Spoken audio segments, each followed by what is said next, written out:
How's everybody doing? My name is Anthony Brian Logan, and today I bring you an excerpt from the ABO podcast over on Patreon. A link for the full podcast is in the description box below. $5 or more per month gets you access to not only the full version of this, but a bunch of other ones I've recorded. We're up to 60 so far, so you get a nice big catalog to be able to listen to while you're doing whatever you're doing. But to get back to this particular excerpt here, I'm talking about social media and how it's going to impact not only the 2020 election, but also the 2024 election. Some may not quite understand the impact of social media, but I break it down fairly well in this particular clip, so I won't talk too much more right now. Go ahead and check it out, and at the end of it, let me know what you thought. Am I on point, off point, whatever the case may be. So without further ado, let's go ahead and roll it. The value of social media currency and Alexandria Ocasio-Cortez. Now, I was on a different live stream, or it may have been the same one, and we were talking about who's going to be the next president in 2020, 2024, who do the Democrats have, etc. Now, of course, I said that ain't nobody going to beat Trump in 2020. The Democrats have nobody. All they have is the cheating harlot, Kamala Harris, who was 29 years old and slept with a man that was in his 60s and married to advance her political career. Okay.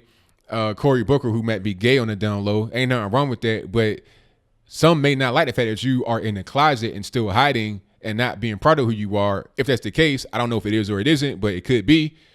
Hillary Clinton, Elizabeth Warren, all these failed people on the left are not going to be able to beat Trump. But I did say that in 2024, there is a glimmer of hope for them, because at that point, you're going to have AOC, Alexandria Ocasio-Cortez, up to be eligible to be president. Right now, she's 29.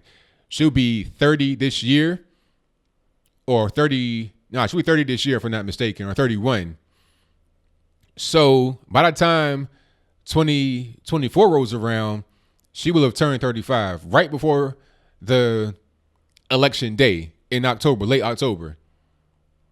And the reason why I said she would be perfect, she'd be a prime candidate on the left, is because she's extremely popular. She has more Twitter followers than anybody that has declared they're going to run right now today, outside of Trump himself. That means a lot. Somebody in the comments was saying, that doesn't matter. Twitter followers, so what? You have to understand, number one, in 2024, imagine who's going to be voting. All right. How old were 18-year-olds when Trump got elected? 9, 10 years old. All they really know is Trump. They don't really know much about Obama. They don't know why he was in office. They don't know anything really about that. When Obama was elected the first time, it was a feeling of just elation in the black community and in other communities that look at things like that. The first black president. But if you were born in the year 2006, 2004, you missed that whole wave. You were an infant, or at least a very small child, when Obama got elected. So you don't even really know anything about that. I know now about Reagan and that whole wave, but I did not know that back then. I was born in 84, and Reagan was elected for a second time in 84. I had no idea about the landslide from Walter Mondale. I didn't know anything about that. I remember Bill Clinton as my first president, and that was 92. So that was right at the time I would say, about 8 years old, which is a time that people who are turning 18 and voting in 2024 would have remembered Donald Trump. So all they know at this point is social media. They grew up in it. They were raised with it. They are the social media babies. They put a lot of value on social media. Not only do they put a lot of value on social media, all of us do the same thing. When you are on social media, you're looking at followers, you're looking at what somebody's life is like. You're looking at a lot through their actual social media platforms. It's very valuable. I'm able to go fly and do different things. It's to the point now where you put your social media stats on your resume and it can help you. That's 100% serious. How do I know that? Well, when you go to a job, some of them want your password to your social media accounts. If they don't want that, they're going to monitor what you're doing if you got it on public, Maybe even if it's on private, they're going to monitor what you're doing. Social media is extremely important and has become integral into our society right now in 2019, and going forward is only going to become more entrenched. Over in China, you have a personal score. If you have a very low personal score, that could affect your life. And that's social media. That's kind of happening here as well. When you go look at a company that you want to patronize, you'll see them online. You're going to go to Yelp. You're going to go to all these different places. If it's a company you want to work for, you go to Glassdoor. You want to see how they rate it. That's basically the social media score. How well they do based upon the feedback of others. Same thing with Uber, Lyft, et cetera, et cetera. They rely on those 4 stars, 5 stars, whatever the case may be, tips. It's all about the interaction, the micro interaction between people. That's going to influence how many followers you have, how much social media currency you actually have.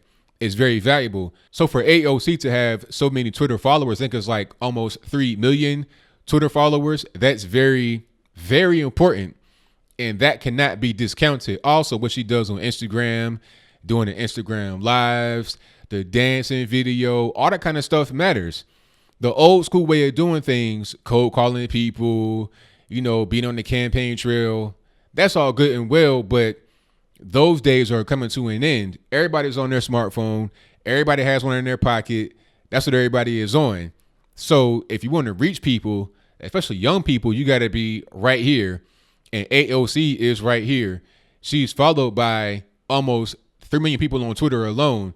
So when she tweets something out and she's getting massive retweets, likes, shares, etc., people that may not even be on her friends list are going to see that. And people that don't know much about politics at all, who are getting ready to vote, they're going to take that into consideration. Oh, she has this many followers. They have that many followers. So that must mean whoever has most followers is better than the other.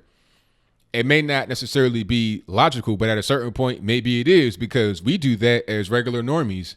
If you are looking at people to do business with and you go on Angie's List or something like that, this guy has a 5-star rating, 100 reviews versus this guy over here who has a 4-star rating and like 10 reviews. You're going to go with the guy who has the most reviews and the highest rating. That is the exact same thing as social media currency or clout. The followers, the retweets, the viewers, and the attention you get. That's all dictated by social media currency. I've used my currency to help me. That's why I'm able to go on television. I'm able to go to different places, maybe to get flown out, because they look at what I'm doing. Companies want to align with you. They say, okay, he has X amount of followers, X amount of people that know who he is. I'm looking at his stats on YouTube. How many views does he have? How many subs does he have? How many views per video is he averaging? All these things matter. And it's going to be a real world consequence when it comes to 2024. If you do not have social media currency, if you don't have the ability to really master that the way Donald Trump did, then you're going to have a hard time. Because not only will you be able to spread your own message that way, you also be able to get others to volunteer to do so for you, the same way we did in 2016 with the whole meme war and stuff like that. Meme war 2.0 is coming. It's coming. Matter of fact, it's already starting right now. And it's going to get really hectic once the field starts to really reveal itself. And in 2020, the meme war is going to be in fuego. This is why there were laws or bills passed or begun to be passed in UK trying to ban memes, because they know how powerful memes are. Talking about, oh, you spread misinformation, it's copyrighted images. They're trying to stop you from using your social media power to help others gain by the social media currency. So I'll leave that right there for now. Social media is extremely important, and it will most certainly be important in 2024, also coming up in 2020 for this election. Okay, so you made it to the end. I want to hear your thoughts. What do you think? Do you think that social media will play a big part in not only 2020's election, but also 2024?